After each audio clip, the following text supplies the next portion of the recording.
विवाह की अनुमति के लिए मध्य प्रदेश हाईकोर्ट पहुंची हिंदू लड़की और मुस्लिम लड़के को जस्टिस GS अहलूवालिया की कोर्ट ने शादी की इजाजत देने से इनकार कर दिया है।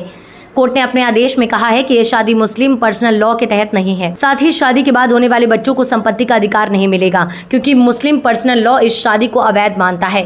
दरअसल अनूपपुर में रहने वाला लड़का लड़की ने विवाह के लिए कलेक्टर कार्यालय में 25 अप्रैल को आवेदन दिया था और परिवार वालों को देखते हुए पुलिस सुरक्षा भी मांगी थी, जिसे देने से कलेक्टर ने मना कर दिया था। इसके साथ ही विवाह की भी मंजूरी नहीं दी थी। ऐसे में दोनों विवाह के लिए हाईकोर्ट की शरण ली, पर यहां भी उन्हें अनुमति नहीं मिली। अनूपपुर जिले में रहने वाला मुस्लिम लड़का एक हिंदू लड़की से विवाह करना चाहता था। विवाह के बाद हिंदू लड़की अपना धर्म छोड़ने नहीं चाहती थी। ऐसी स्थिति में अदालत में दोनों की ओर से दलील रखी गई, लेकिन भारतीय कानून में विशेष विवाह अधिनियम में इस तरह का विवाह संभव नहीं है।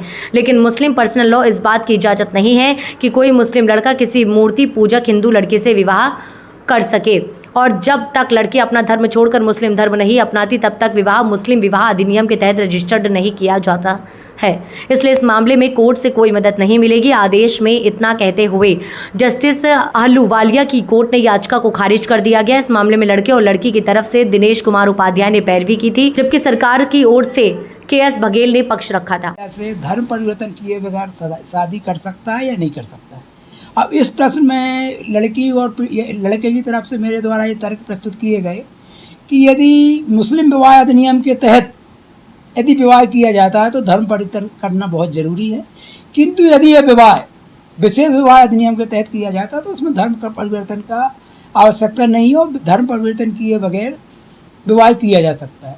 किंतु इसमें सुनवाई के दौरान सरकार की तरफ से, लड़की के पिता की तरफ से, उनके अधिवक्ता उपस्थित हुए, सभी तरह के तर्क प्रस्तुत किए गए। न्यायालय ने भी अपने जो प्रश्न निर्धारित किए थे उसमें बृहत आर्गुमेंट सुने गए सभी पक्षों के, और न्यायालय ने माननीय सर्वोच्च न्यायालय का एक न्याय दृष्टांत था जिसको ध्यान में रखते हुए अवधानित किया कि अगर मुस्लिम लॉ ये कहता है कि मोहम्मदन व्यक्ति बगैर धर्म परिवर्तन कराए किसी व्यक्ति से विवाह नहीं कर सकता है, और यदि वो विवाह करता है तो अनियमित विवाह कहलाएगा।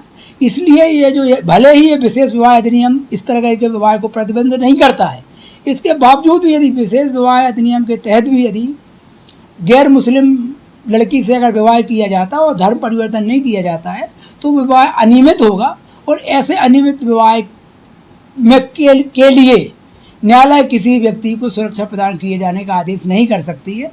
क्योंकि अगर न्यायालय ऐसा आदेश करती है कि इस विवाह के लिए जो विवाह प्रारंभ से ही अवैध की श्रेणी में आता है, उन पेयर्स को यदि वो सुरक्षा प्रदान करती है तो ये माना जाएगा कि कहीं ना कहीं न्यायालय के आदेश से ये विवाह हुआ है, तो आगे चल के न्याय दृष्टांत हो सकता है और समाज में इसकी गलत धारणा जा सकती है कि न्यायालय के कहने पे ऐसा विवाह हुआ है। तो इसलिए न्यायालय का ये मत है कि न्यायालय इस प्रकार के अवैध विवाह में पक्षकार नहीं बन सकती। ये निर्धारित करते हुए इसमें बहुत सारे न्याय दृष्टांतों का उद्धरण लेते हुए माननीय न्यायालय ने याचिका निरस्त की और ये निर्धारित किया है कि गैर मुस्लिम से शादी जो है बगैर धर्म परिवर्तन की है वो अवैधानिक है, अनियमित है। ये लड़की कितने समय से एक दूसरे को जानते हैं, कैसे मुलाकात हुई? लड़का, अब उसमें लड़का लड़की कितने समय से जानते हैं इसकी तो मेरे को जानकारी नहीं है, पर यह है कि अक्टूबर 2023 में दोनों ने कलेक्टर अनूपपुर के समक्ष विवाह के लिए आवेदन प्रस्तुत किया था।